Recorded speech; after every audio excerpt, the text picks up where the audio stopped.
Good day and welcome to the Manage Self Lead Others podcast, mainly for experienced and aspiring people managers. I'm your host, Nina Sunday, and a big thank you to C-Suite Radio and C-Suite TV for their support. I truly appreciate you. This is the show to help you explore ways to become the best version of yourself at work as a manager.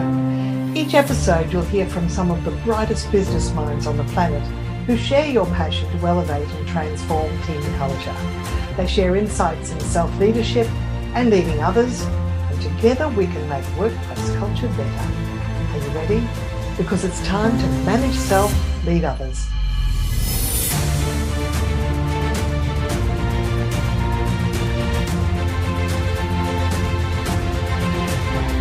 Author of The Game of Inches, Why Small Change Wins Big Results, Nigel Collin is not your typical business author. With over 30 years' experience, Nigel understands the real grit and fire of the business world. Nigel has interacted with a lot of business superstars, having done hundreds of one-on-one in-depth interviews with the cream of the Australian corporate world. Having access to the finest business minds enabled him to not only understand the art of money-making, but also to create a highly doable system to achieve better business results. In Nigel's world, more is not more, strategy is not obvious, and the usual road travelled is for chumps. Backing up his assertions with research, logic, and simple clarity, Nigel is somebody who understands. Welcome, Nigel Collin. Welcome, Nina. Well, not welcome, but thanks for having me.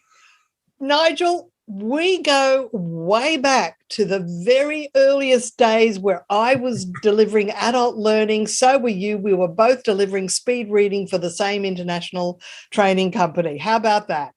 I was thinking about that the other day, and I'd like to think it actually wasn't that long ago, Nina. No, it wasn't. It wasn't. No, it was. A decade or two. Yeah. But we both got our start in front of adults. I mean, I was doing school teaching, but it actually gave me a flavour of what it's like to teach adults in a short burst, skills-based, competency-based topic. And it was like, oh, I really like this. Mm-hmm. So I ended up starting a training company. It's interesting because I think when we did meet, I was going through uni. I think it was around that time doing a dip ed. I was going to be a teacher, and I went, I don't want to do that. But I loved the adult education and still do, of course. So same thing, just a different market, I guess. I was going through film school, having been through my Bachelor of Arts and Diploma in Education and had worked as a teacher, and went, nah, I'm out of here. And I went to film school. You went to AFTRS? Yeah, I did. Australian Film, TV, Radio School, which is the prestigious school in Australia. And then I worked at ABC Television as a production manager, but I was doing the speed reading part-time through that whole period, and I had my own ideas. And then I left that company and had my own little community group where I tried out all my ideas, and they worked. But after 2 years, I went, oh, I've got a better course that takes less time, that gets better results with less pressure. I have something to take to the market. Yeah, it's interesting because I started out, I also wanted to be an actor, so I went to acting school for a while, never finished because I started getting work. And then I had an entertainment business, and during that time, I didn't do a diploma or anything at AFTRS, but I actually went to AFTRS, and they had a series of shorter sort of courses. And I studied writing, which has always served me well. Directing and interviewing skills, which to this day has got to be one of the most useful things I've ever done. I know for your book. Yes. Is fantastic, The Game of Inches. And it tells me it's all about continuous improvement, which is really up my alley. I love marginal gains and continuous improvement. But for the book and just for your whole professional foundation, you've interviewed literally hundreds of superstars, and you've identified certain patterns. So tell us about the patterns you've picked up. Yeah, it's really interesting. So I've always, I guess like you, I've always been very curious as to what makes people tick, because you can read up on it and that's great, and we should, but when you go out and actually talk to people, you learn this whole different depth. And so I went out on this long story, on a motorbike trip solo, me and a video camera. And as I met people, I'd interview them, right? So, and the idea was just to kind of find out how creative and innovative we are as a nation, I guess. Anyway, and after you interview a lot of people, you do see patterns in what they do. And one of the patterns, which I didn't expect to find, I didn't go out looking for patterns. I just want to put that out there. I actually was quite open to finding whatever I found, was this notion of really successful people, superstars, right? As you say, be they in business or Olympians or just community leaders, they get this idea that they have this mindset of focusing on the little things. They get that the little things make the big things happen. And it's not about copying out and just doing the easy stuff. What it's about is, if you've got a big audacious goal or you want to achieve something, the way to get there is one step at a time, you know. And I remember coming back after my second trip around the country, and my mentor back then said to me, "What did you learn?" I went, "Man, it's like this game of inches going on." And he went, "There's the title for your book." And so there you go. That was the one thing, that was sort of the umbrella thing that I discovered. Yes. Focusing on the little things. And you talk about in your book about 4 actions, and the fact that there is a process, and 3 behaviors, and it's more than a process. So find a gap's interesting, because tell us about that. Yeah, the other thing, this is probably, if there's a hierarchy, the next thing was this ability. Superstars understand to be gap hunters, not idea hunters, right? And by that, I mean they're really good at finding what needs to be improved. What's the issue? What's the problem? So gaps are simply problems or opportunities, right? And we have them all through our lives, all through our careers, all through our businesses. And when we often talk gaps, you know, we think about market gaps or gap analysis, all that sort of big stuff. But gaps are just those little things you do on a day-to-day basis that, if you did them better, will make a huge difference. So, for example, you know, a gap that I've had for years is I'm really easily distracted, right? I'm like the dog in the movie Up, you know, squirrel. I just always off onto the next thing. And that's a gap for me. If I can stop doing that and I can learn to focus more, I'm going to be far more productive and I'm going to get a lot more done. So gaps are just these little things. And they can be in production, in the products you sell and the services you have. They can be gaps in the market, in how you invoice, in how you communicate. There could be gaps in your own personal development, right? You know, maybe you need to become more assertive, for example. And superstars are just geniuses at finding gaps. Well, they're honest with themselves, and maybe see that they're lacking in a certain area, and don't go, "Oh, well, that's just me, I just have to live with it," which is fixed mindset. Because you do talk about fixed versus growth mindset. A growth mindset person will say, "Well, I could learn to be more assertive. I could learn to have higher emotional intelligence." Yeah. That's what you pick up in the book. Yeah, absolutely. And I think the other one there is, you know, the reason I started all of this is, you know, I sort of grew up on the creative side of the events industry, right? And I remember being at a conference, and there was someone speaking at the conference, and he said, to paraphrase, you know, if you're going to be creative, if you're going to be innovative, you've got to be like Steve Jobs. And I instantly thought, no, you don't. You know, because innovation belongs to everybody. And one of the issues that that struck me in the head at the time was, wow, everybody talks about innovation as this big audacious thing. You've got to invent the next iPhone. No, you don't. And so that's when I started all of this, and I discovered this idea of gaps. Again, like I say, I didn't discover it; it discovered me. I don't think any of this is groundbreaking stuff. It's been in existence forever. But what's really interesting, when we talk about superstars finding gaps, they also understand the importance of the little gaps, you know, because they're quick and they're easy, and it's the little things. And so they actually get that a little innovation can make an enormous difference to a bottom line, for example. Or it's that one extra practice session that you do on the ski ramp that gets you the gold medal, right? They get the importance of little things. And I think in the business world, we're hell-bent on finding the next big thing, you know, the next unicorn. Man, that's hard. It's hard. Well, of course, the British cycling team that competes in the Tours de France, they found that out because they brought in this whole principle of marginal gains, which is looking for lots of little 1% improvements and doing it daily. Yeah.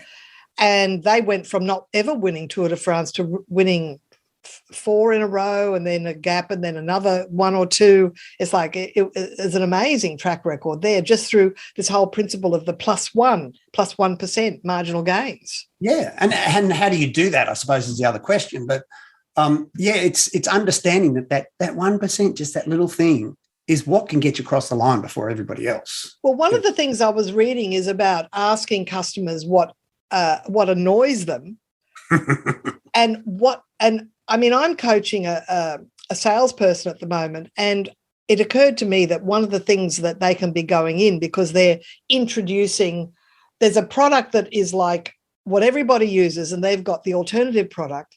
And I'm thinking the killer question is, what's one thing that annoys you about using this product?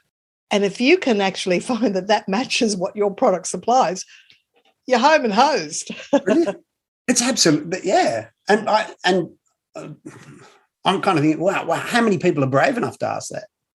Because we don't like to be told we're rubbish, but it's an incredibly important, powerful question. Yeah. That's awesome. Yeah. Yeah. So you have to be willing to ask your own customers, what's the question? If we could improve our service even by 1%, what would you have us do? I'm going to write that down. Thank you. That's the question we get them to ask in customer service training. Brilliant. Yeah, thank you. And that one little thing that's what we teach. I don't know whether our teams actually go ahead and do it because they bring us in as outsiders and we tell them all the good stuff. It's up to them to actually then implement it or execute it. Yeah. So you then say take action, but also pick one thing. That's very practical advice. There's a great book on that, by the way, called The One Thing. I can't remember who wrote it. But yeah, you think about it. There's and I learned this in the event sector, having grown up in that world, because you think about it, people go to a conference, for example, and they come out of it, and I'm as guilty as everybody, going, I've got this huge list of things I'm going to do. I got 6 things or 10 things. I've got this list of stuff I'm going to implement. And if you actually implemented all of it, it would be catapult you to stardom. The problem is we get back to the office or our world or our home office, wherever we are, and, emails come in and there's fires to put out and we get busy, and that list of 12 things kind of gets shoved in the virtual in tray, if you like, and other folders get piled upon it, and eventually it kind of falls into the abyss and we never see it again. And so we have all these great intentions, but the fact is we're just all too busy. We're too manic. So if you go into it thinking, right, I'm going to do 10 things, you're not going to get any of it done. And even if you do get some of it done, the question is, what sort of quality are you going to do it with? Are you just going to skip through it and tick it off, or are you actually going to zone in on it? But what if, you just did one thing? Just one thing. So you spend 2 days at a conference and you've got your list of 10, for example, or you sit down and do your to-do list in the morning and you know that people are going to interrupt you and things aren't going to go the way you planned. So what if you just focused on doing just one thing a day? Just one thing. And don't make it big, right? Because it's too hard. Just a little thing. What's one thing? And do that one thing. We can all do one thing. And then once you've done that one thing that's an innovation, one thing that's improving, or one thing that's fixing a problem, or fixing friction? If there's friction in the customer journey, fix that one point of friction. Yeah, one gap. What's one action you're taking to solve one gap? Don't try to fix all of your gaps, because gaps are everywhere, right? And then once you've done that one thing, do the next one thing. And then do the next one thing. And that way, for me, it just takes the angst out of life, because all I got to do is just keep doing one thing. Yeah.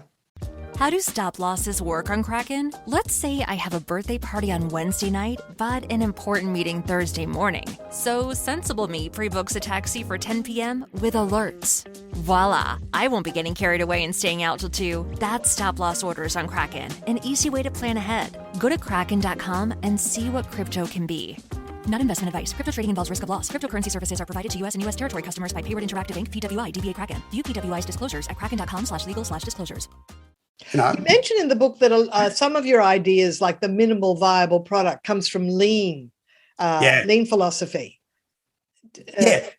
So lean innovation, if you like, is a lot of software developers use. I mean, it carries across into startup territory, but basically what it is, if you're developing a new online game, you don't develop the entire thing and spend, millions of dollars and then launch it to market in the hope that it works. What you do is you go, okay, what's the least thing we can develop? What's the least version of this we can make to test if it's going to be viable or not? And then you send it out into the market. And if it works, then you kind of add the different layers on it and you start creating it. If it doesn't work, then you haven't wasted all that time, money, and resources on something in its entirety. So the concept of MVP, minimum viable product, is what's the least thing you can create to test its viability. And, if we take that one step further, what if we have an MVA, like a minimum viable action? So what's just one action I can take to test whether or not that road I'm going down, that new pathway, is actually going to work for me? So, for example, with sales, if I'm developing or I'm working on a new sales script, for example, for a new product, so rather than writing the entire script and then sending it out to 100 people, well, why don't I just write the script in a base form, test it with a couple of people and see what the response is? So, what's my minimum viable action? And again, it takes the angst away because we're not trying to do everything at once. We're just doing one piece. And then we just move on to the next MVA or MVP. One of the things I was happy to see is you talk a little bit about how a team should handle mistakes and not feel defeated, and to treat it with curiosity that, okay, we didn't succeed there. What can we learn from this? I mean, that's a very healthy attitude to have around learning from your mistakes. Yeah, look, it is. And I think probably part of that is legacy of being a creative person, I suppose. But yeah, it's interesting. We don't like making mistakes. None of us like failing. Let's face it. That's a human trait, I guess. But the fact is there's gold in their mistakes, Yeah. And if you're breathing, you're going to stuff up, And so why not sort of take stock and debrief and go, what have we learned from that? And that's the growth mindset that you were talking about. Carol Dweck, who developed growth mindset. Yes. Thank God that she's been put onto this planet because it is just an amazing thing. Harvard Business Review did an article. I haven't off the top of my head, I can't remember what it's called, but it was about the ROI of mistakes. What if an organization, every time something went wrong, rather than berating their teams, what if they sat down and went, what did we learn? Why didn't that work? That's exactly what should happen. And within the space of 6 months, you would have a library of material to equal the university system kind of deal. If you catalog it, and then you can or share it with other departments or other organizations. And we know through case studies, Post-it notes, Play-Doh. The world is full of incredible success stories that were mistakes. And the Post-it note, the glue on the Post-it note was glue that didn't work. It was just strong enough to stick to paper, but it wasn't what they were after. And what's even amazing more about that is, it was a complete mistake. 3M, rather than going, you're an idiot, they shelved it. They went, oh, well, there might be something in that, right? It didn't happen instantly, but a while later they went, hang on, that could work for this. Then what happened is Post-it notes were actually one of the first sample giveaways in the world of marketing, because they figured, how do we get people to understand what this is? So they just went and gave a heap away, and then all of a sudden their orders went through the roof. So what's beautiful about that is that mistake not only created a wonderful product, it created a marketing system. And these, you got to ask yourself, how many Post-it notes are slipping through your fingers on a daily basis? How many mistakes are you making that you're covering up or you're just ignoring? But there's gold in there if you're brave enough So any manager listening to this, try and cultivate a learn from mistakes mindset so that people aren't afraid to fess up about a mistake. Otherwise, they'll cover up and you'll never learn what you're supposed to learn from that piece of gold. Oh, yeah, I love that. Because when people brainstorm, they go for 2 or 3 answers. And what I learned from Brian Tracy, God bless him, is about the principle of writing down the numbers 1 to 20 and not stopping till you get to 20, because you will have a lull about the middle. And I've also attended a creativity session with a PhD researcher, and he said all innovations are preluded by a mental blank. And I've noticed that I will do these 20 and I'll have this mental blank, but I'll go, I've still got to get to 20. I'm only at 11. But then a second wind will come. It's like, the brain has sort of opened up a window and a series of fresh ideas come.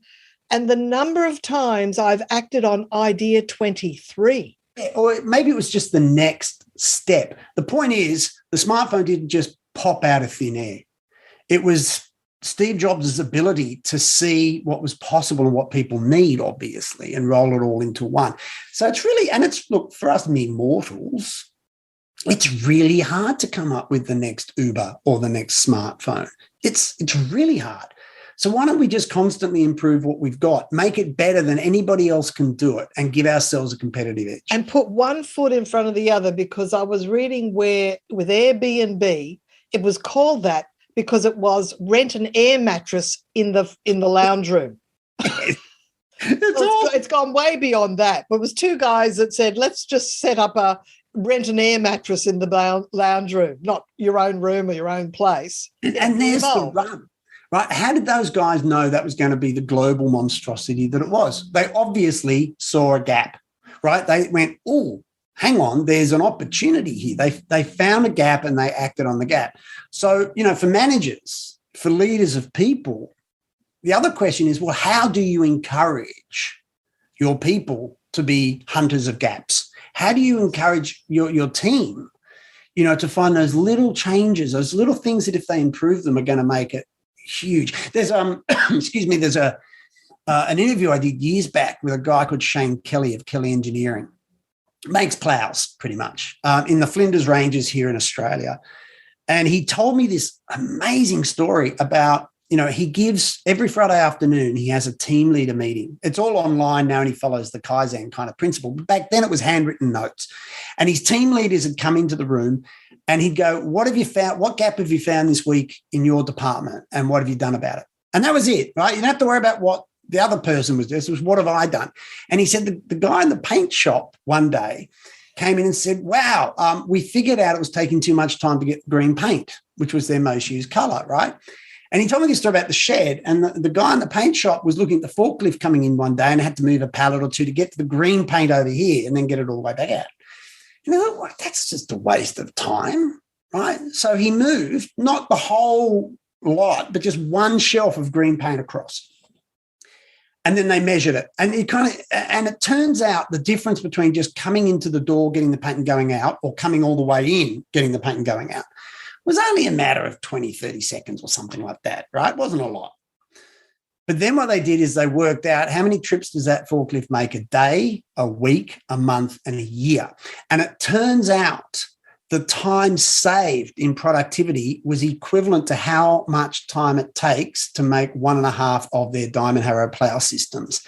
And those things that have to sell close to 6, if not more than 6 figures, right? Wow. One tiny, tiny little change that most people would write off as being insignificant has enormous impact. Now, the genius of Kelly is he every week encourages everybody in his organization to find similar gaps and act on them, right? So multiply that through every department of an organization. It's massive. It's massive. What? Just to close, I'm going to recommend the best book I know of for finding gaps. Have you heard of this one? The Goal by Eli Goldratt. And it's Theory of Constraints. And they teach theory of constraints in business schools around the world, and he's all about bottlenecks and delays. You find the bottlenecks and you fix them. Yep. So there you go.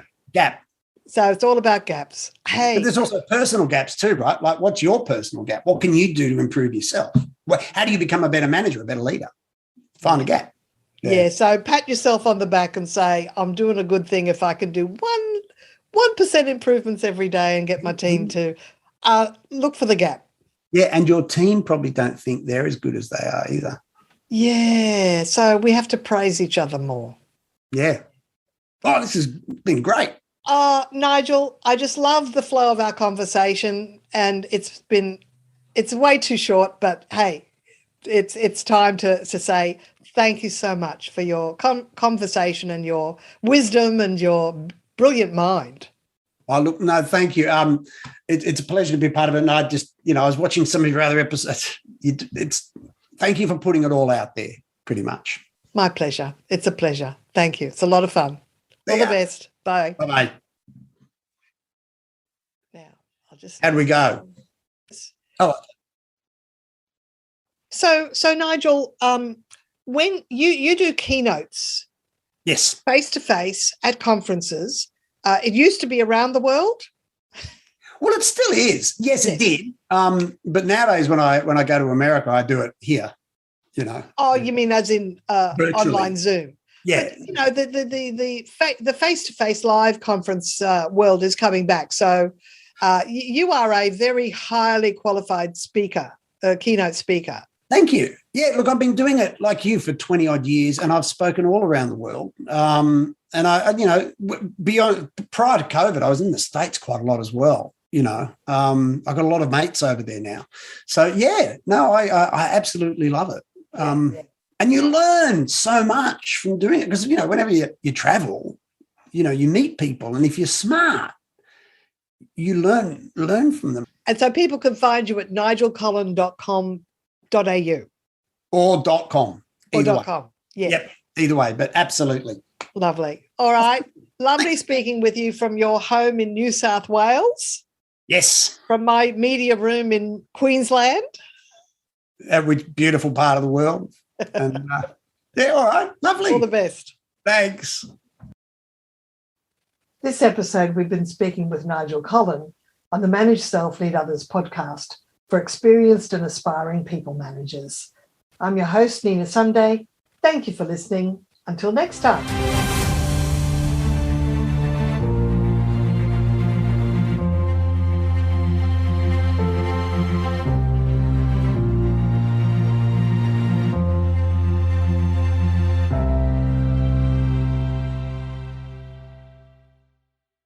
This podcast is a part of the C-Suite Radio Network.